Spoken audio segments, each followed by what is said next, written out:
Bueno, hoy nos acompaña en Periodista Digital Rafael Rubio, profesor de Derecho Político, consultor en comunicación política, de hecho un gran experto en esta materia, y es el coeditor del libro Retos de nuestra acción exterior, Diplomacia Pública y Marca España, de la colección de la Escuela Diplomática del Ministerio de Asuntos Exteriores. Bienvenido a Periodista Digital, Rafael. Muchas gracias. Bueno, Rafael, vamos a tutearnos porque claro, nos conocemos desde hace años, Exacto. así que no vamos a andar con tonterías. Bueno, se oye hablar muchísimo de esto de Marca España, pero en realidad cuando preguntas a la gente no sabe ni en qué consiste esto de Marca España. En realidad, ¿qué es una marca país y en concreto esto de Marca España? O sea, la Marca España es un proyecto que no es nuevo en el sentido de que es un proyecto recurrente en los distintos ministerios de Asuntos Exteriores pues desde el año 96, que nunca ha llegado a concretarse bien. Y yo creo que no ha llegado a concretarse en parte por lo que tú dices, porque la gente no sabe realmente qué es la Marca España. Hay gente que confunde la Marca España con un logo chulo que identifique a España, gente que lo confunde con una serie de acciones concretas o de promover el jamón serrano, de emocionarnos con Rafa Nadal o con La Roja, pero la Marca España no es más que la consecuencia concreta de una forma distinta de entender las relaciones internacionales a través de lo que se denomina la diplomacia pública. Una diplomacia que entiende que las relaciones entre los estados van más allá hoy en día de la relación entre sus gobiernos y pasan por la relación entre sus distintos actores, desde las grandes empresas, los deportistas, hasta el público en general, los turistas, los inmigrantes, los migrantes. Entonces, el fruto de entender la diplomacia pública de esa manera, como algo en lo que están involucrados muchos actores, da como resultado la necesidad de promover de manera activa, teniendo a la comunicación como un elemento esencial, la imagen que esas opiniones públicas de otros países, que es lo que se denomina la opinión pública internacional, tiene de España. Y eso es la Marca España, la opinión la percepción que la opinión pública internacional tiene de nuestro país. Pero claro, entonces ahí realmente es muy difícil configurar una marca país, una marca España desde el Estado cuando hay tantos agentes en juego. Pues lo que tú decías, ¿no? Empresas multinacionales, pero bueno, también organizaciones de la sociedad civil, de ONGs que trabajan hacia el exterior, asociaciones de todo tipo, medios de comunicación. O sea, ¿cómo se puede coordinar todo esto cuando son en realidad cientos o miles de agentes los que participan en esta acción pública? Pues eso obliga, yo creo, a dos cosas distintas. Una, a cambiar el rol del Estado. O sea, el Estado deja de ser el dueño de la Marca España para convertirse en un gestor de la Marca España. Y eso me parece que es muy interesante en el sentido de que te obliga a entender que tú no eres dueño de nada, que tú tienes que gestionar y gestionar con toda esa multiplicidad de actores de los que estamos hablando. Por tanto, la labor fundamental del gobierno pasa por la coordinación, por hacer lo que puede hacer que entre comillas, es mucho más difícil para los actores privados. Tener un altavoz en los medios de comunicación que quizá los actores privados no tienen, tener esa capacidad de crear red entre los distintos actores privados, pero la labor y en el fondo definir de una forma clara cuál es la política exterior. Pero su labor es mucho más, si quieres, reducida o mucho más... Es muy distinta a la labor tradicional de los estados a la hora o la forma que enfrentan las relaciones internacionales. Y yo creo que ahí está el secreto, en que el Estado tiene que entender que su labor es distinta. Su labor pasa por una definición clara de los objetivos, pasa por una coordinación y pasa por ofrecer herramientas a los actores privados para que ellos puedan defender la Marca España. Porque sin esas herramientas, pues la labor será mucho más difícil y sobre todo cada uno, entre comillas, tirará por su camino buscando su interés particular, pero a lo mejor sin aprovechar la fuerza que pueden tener las famosas sinergias entre cada uno de ellos, ¿no? Pero claro, para esto también hace falta un poco lo que siempre se dice de la política exterior en general, ¿no? Que tiene que ser una política de Estado, no partidista, porque, por ejemplo, si se quiere aprovechar sinergias, pero en un momento dado un gobierno decide que en la acción cultural exterior solo se va a promover a determinados autores que son de izquierdas o de derechas, da igual, o sea, de determinada línea, o a determinados empresarios porque son amigos de quien está en el poder, ahí de poco se puede construir, ¿no? Sí, claro, ese es el punto de partida previo, que tenemos que tener una política exterior que a veces, entre comillas, ha habido con determinados gobiernos en los que cuesta ver realmente cuál es nuestra política exterior, cuáles son nuestros objetivos, y en segundo lugar, como tú dices, que esa política exterior tiene que ser una política exterior de Estado. Por eso los planes de diplomacia pública son planes que se hacen pensando en 10, 20 años vista, porque evidentemente es muy difícil cambiar la percepción que de los españoles y de España tienen fuera de España, ¿no? Por tanto, son planes que solo funcionan a medio largo plazo, no son cosas inmediatas como podría ser una campaña de publicidad en la que de repente decimos visite España por muchos países y aumenta el número de turistas. Pues ahí el retorno puede ser inmediato, pero eso no afecta de forma directa a la Marca España, ¿no? Lo que afecta a la Marca España es la planificación y es el trabajo a medio largo plazo. De ahí que sea necesario tener una política exterior y, como tú decías, sea necesario tener una política exterior de Estado en la que todos estemos de acuerdo. Por eso otros países tratan de reforzar esta diplomacia pública, o sea, a través de consejos exteriores, de consejos que se mantienen con el tiempo, que no cambian cuando cambian los gobiernos y que de una forma u otra velan porque esas estrategias de diplomacia pública tengan continuidad en el tiempo independientemente de los partidos. En varios puntos del libro se sostiene que la imagen exterior de España es peor de lo que es la realidad de España. Esto ¿por qué ocurre? Cuando parecía hace unos años que la imagen exterior de España era una cosa que iba hacia arriba y disparadísima. Sí, yo creo que hay dos principios importantes y que van en la misma línea, ¿no? Uno, que como dices, la imagen exterior de España es peor que la realidad. Y por otro lado, que esa imagen interior en España es todavía peor que la exterior. Que eso es curioso. O sea, tenemos un problema de gestión de imagen porque en el exterior piensan que somos menos de lo que entre comillas somos. Pero además, en el interior pensamos que somos todavía peores de lo que piensan en el exterior, por decirlo de alguna manera, y perdón por el juego de palabras, ¿no? Entonces, tenemos un problema claro de gestión de nuestra imagen, pero es un problema que yo creo que afecta, de hecho, casi a nuestra acción de gobierno. O sea, no entendemos la comunicación como una herramienta de construcción de políticas públicas. Entendemos la comunicación como una herramienta de defensa. O sea, nos hemos dedicado durante mucho tiempo a tratar de parar los golpes con la comunicación. Cuando había una crisis, pues, si te fijas, cuando hablamos de marca España, cuando se ha hablado de marca España últimamente, casi siempre ha sido ante los problemas.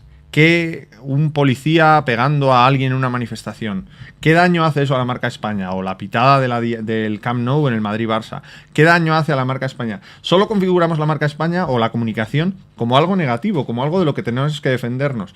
Es muy difícil oír hablar de propuestas proactivas en positivo. Y eso yo creo que es un elemento esencial. O sea, el decir, entender que la comunicación es un aliado, no es algo a lo que solo recurrimos en tiempos de crisis. En una parte de la obra, unos autores, porque bueno, es una obra colectiva, señala que es muy difícil construir una marca España cuando muchas veces no existe un auténtico concepto de nación entre los propios españoles. O sea, que nuestra propia identidad nacional no está tan afianzada como otros países. ¿Cómo hacemos frente a que sí que parece un problema realmente grave a la hora de afrontar una marca España? Si no me la creo yo, ¿cómo la voy a transmitir?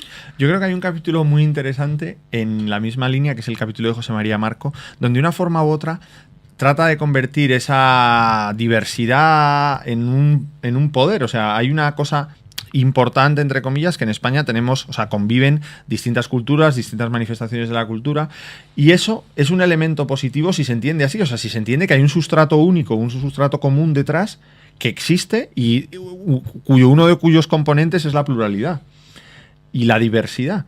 Y que eso, a día de hoy, yo creo que es una gran riqueza para enfrentarse, entre comillas, al mundo.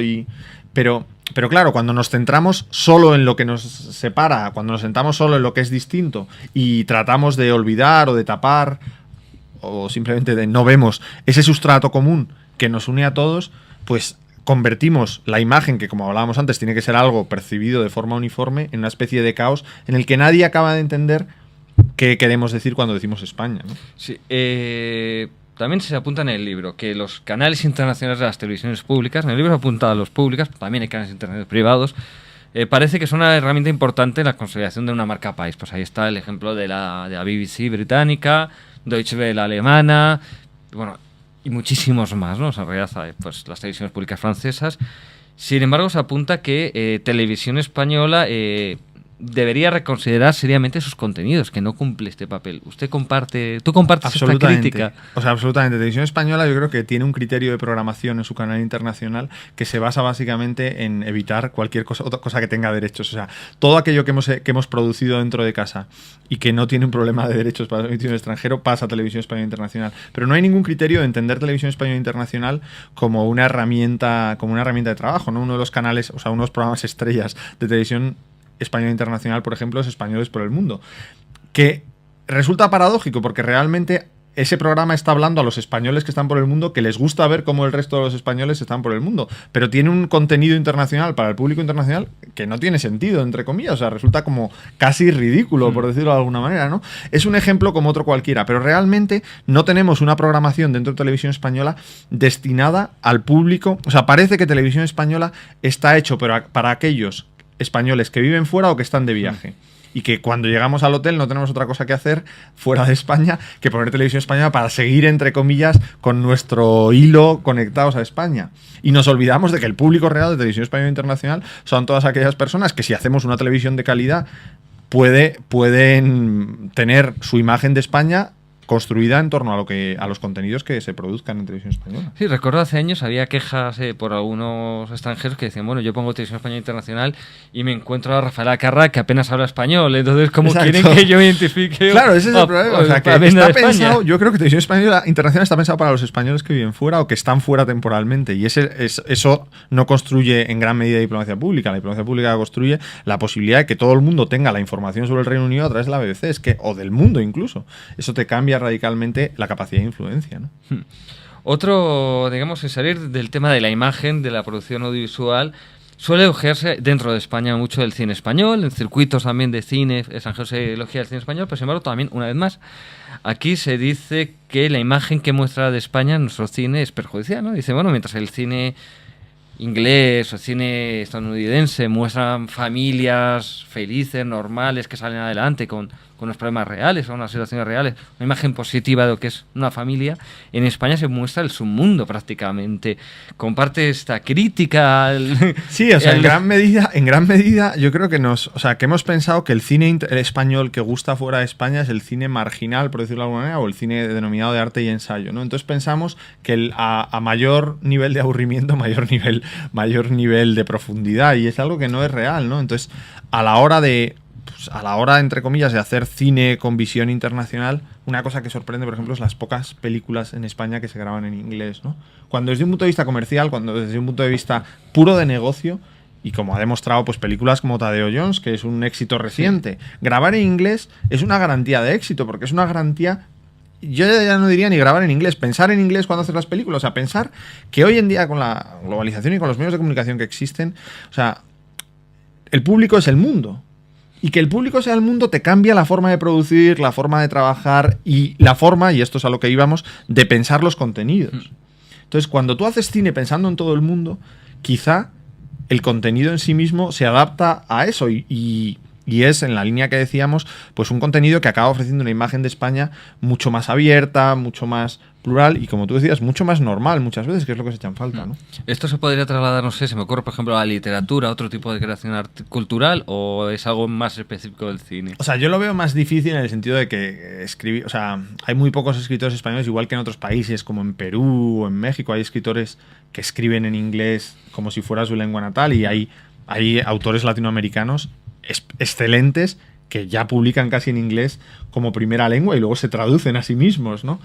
No sé si en España tenemos mucha gente con esa capacidad, y es verdad que ahí quizás se nota más, entre comillas, la pérdida de calidad, porque al final el lenguaje en el cine no deja de ser una de las herramientas principales, pero en la literatura es la única herramienta, ¿no? Entonces, no sé hasta qué punto es trasladable, pero desde el punto de vista de los temas, creo que sí que es súper aplicable. Sí, o sea, porque incluso a veces cuesta llegar a ver como literatura española lo que se hace también fuera de España en español. Este conflicto a veces, porque dice, bueno, sí, la promoción del español, ¿no? Esto además se trata también en el libro, ¿no? La promoción en español realmente ayuda a marca España, o a veces estamos ayudando más a otros países que a nosotros mismos. Yo creo que es un falso dilema, en el sentido que ayudar a otros países cuando promovemos el español es ayudarnos a nosotros mismos, ¿no? O sea, ese pensar en la comunidad iberoamericana, o como queramos llamarlo, en sí mismo tiene un retorno evidente para España, porque España a día de hoy sigue siendo esa madre patria que de una forma u otra canaliza, o sea, tiene una posición privilegiada desde una perspectiva del prestigio dentro de esos países. O sea, lo español pues todavía se ve con gran cariño y con cierta admiración, yo diría, en esos países, pero es que luego, entre comillas, tenemos la suerte de poder ser el puente entre todas esas naciones y Europa, quizá Asia, aunque los puentes con Asia los han construido por otro lado de una forma clara. Entonces, lo que estamos haciendo es, entre comillas, apropiarnos de una riqueza que no es nuestra, pero poderla poner en valor. Por la cercanía geográfica, por las formas de comercialización, en series, en muchas cosas. Entonces, yo entiendo que promover el español es promover esa riqueza y promover y trabajar, en último término, un mercado que o sea, trabajando todos juntos es mucho más grande, ¿no? Entonces, yo en ese sentido, o sea, que haya escuelas de español de 5 países, que en algunos países haya 5 países distintos enseñando españoles diferentes, no le veo mucho sentido. O sea, creo que son lugares en los que trabajar juntos solo sirve para ganar. Y no creo que a veces en la promoción, no voy a contar el caso porque en fin, esto son las cosas que te cuentan en privado, pero en un país determinado, y me imagino que esto habrá ocurrido en más sitios, un gobierno tuvo que decirle al Instituto Cervantes de allí, decirle, no, mire usted, yo no le puedo hacer caso, o sea, yo no puedo dedicarme a cerrar escuelas privadas de español. Usted lo que deberían hacer es proporcionar material a estas escuelas privadas que no son su competencia. Exacto. O sea, esto ocurre mucho, esto de que pretenda ser... Sí, o sea, intentar coger un monopolio que no tiene sentido. O sea, el modelo francés o el modelo británico en ese sentido es ejemplar. O sea, como en aquellos países en los que en el fondo es una competencia absurda, acabas convirtiéndote en certificador, que es un valor suficiente. O sea, decir, pues yo certifico que la enseñanza que se da en estas escuelas tiene la calidad suficiente. Pues ya está. Ahorras costes, o sea, aumentas tu difusión, tu capilaridad. Yo creo que no tiene sentido, o sea, el ir por la vida cerrando a la competencia privada para intentar que el Estado, entre comillas, tenga algo de negocio. El problema es que en gran medida, o sea, los modelos de negocios en los que se ha construido el Instituto Cervantes están empezando a depender de cosas como esa, lo que no tiene mucho sentido, ¿no? De hecho, aquí vemos una más eso. La acción exterior española, al final vemos la diplomacia pública como que consta de muchas patas, ¿no? O sea, por una parte está... que es el propio Ministerio de Asuntos Exteriores con la red de embajadas, las alegorías culturales. Te encuentras que está el Instituto Cervantes, después están las casas que están en España, que ahora se van a abrir, parece también fuera de España alguna casa, con España, Estados Unidos. O sea, al final parece como que hay múltiples ramificaciones que muchas veces que parece que no trabajan demasiado coordinadas. Esto como... No, esto es así. O sea, uno de los grandes retos pendientes es ese. Por eso el énfasis durante mucho tiempo en que la coordinación realmente recayera en presidencia del gobierno, ¿no? O sea, que fuera presidencia del gobierno la que coordinara todos los ministerios. Porque a veces, a día de hoy, o muchas veces, se ha visto... O sea, existe una competencia real entre, por ejemplo, los agregados comerciales que dependen de la Secretaría de Estado de Comercio, dependiendo del ministerio que dependieran, que ha ido cambiando, con los propios embajadores. Y son dos líneas, entre comillas, que trabajan en paralelo entre las embajadas cuando no tiene ningún sentido, ¿no? Cuando de una forma u otra su trabajo es totalmente complementario y además pues que encaja de forma natural, ¿no? Entonces, yo creo que esta diversidad de instituciones públicas que trabajan por la marca exterior, todas ellas insisten en la necesidad de coordinación, pero falta, entre comillas, quien le ponga el cascabel al gato, ¿no? Parece que el nombramiento de un alto comisionado puede servir o tiene entre sus objetivos eso, y parece que en lo que se está trabajando ahora es fundamentalmente eso, establecer unos procedimientos de coordinación que sean reales y que funcionen. Muchas veces se insiste, bueno, en la obra, de hecho, se insiste, ¿no?, en la importancia del peso de determinadas empresas, pues últimamente se habla mucho de Zara, ¿no?, como el gran caso de éxito para la consolidación de la marca España, pero después vemos que hay estudios internacionales que nos dicen que las grandes empresas españolas, cuando tú vas al público extranjero y le preguntas por empresas, le das nombre de empresas y sí, te identifican perfectamente pues a determinadas empresas italianas con Italia, o a Benetton con Italia, o con Estados Unidos, tal, llegan las marcas españolas, les preguntan y no saben identificar un país. Conocen Zara, pero no saben de dónde viene. ¿Cómo se da la vuelta a eso? Sí, o sea, yo creo que ahí hay como tres elementos de la pregunta, ¿no? El primero, ¿cuáles son las marcas realmente reconocidas? Yo creo que las marcas realmente reconocidas de la marca España son Real Madrid, Fútbol Club Barcelona. O sea, que si hay algo que tiene, que he tenido la suerte de viajar mucho por el mundo, me ha impresionado mucho como llegar a pueblos en Camboya absolutamente perdidos o en Etiopía, donde no sabía si había llegado, y de repente encontrar la camiseta de Cristiano Ronaldo o de Roberto Carlos en esa época. O sea, es impresionante la capacidad de llegada que tienen los clubes de fútbol. A veces pensamos mucho en las empresas y nos olvidamos de otras cosas que también son un buen referente, o pueden ser un buen referente. Son empresas, de hecho. Exacto. A día de hoy son empresas, además, que pueden ser unos grandes referentes de la marca España, ¿no? En segundo lugar, la identificación. Durante mucho tiempo, es cierto, y en el libro se denuncia bastantes veces, que la marca España se ha convertido en un peso más que en una ventaja, ¿no? Y que ha habido determinadas marcas españolas que tratan de esconder su pertenencia a España porque entienden que eso puede ser un obstáculo para su trabajo en el exterior o para su difusión en el exterior. Entonces, eso es uno de los grandes retos de la marca España, aparte de la coordinación de la que hablábamos antes, el lograr que todos esos actores, la marca España les sume, no les reste.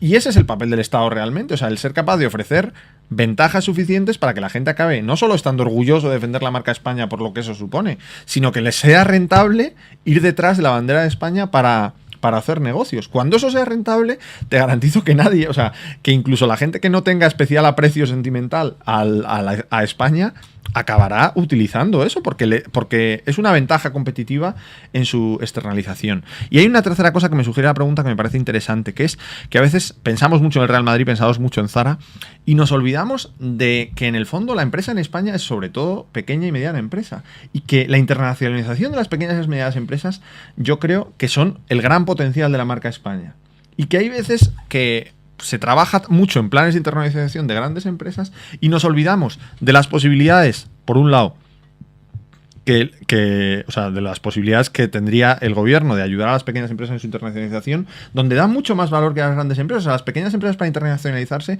necesitan información, asesoría jurídica, muchas más cosas que las grandes tienen resueltas. Y luego otra cosa que se sugiere en el libro y que a mí me parece una idea magistral desde esta perspectiva, y que no es mía, por eso la alabo que es las grandes posibilidades que las grandes empresas tienen de ayudar a las pequeñas empresas. O sea, cuando la marca España de verdad funciona como red, cuando los actores se identifican entre sí y entienden que el éxito de unos supone el éxito de otros, las posibilidades que las grandes ayuden a las pequeñas se convierten en una realidad y en una inversión que realmente les resulta rentable para todos, ¿no? Entonces, en ese sentido, yo, entre comillas, o sea, facilitaría que la gente no se esconda de la marca España porque les salga rentable y además dejaría de pensar solo en las grandes empresas para entender que las pequeñas empresas tienen mucho que decir en la marca España.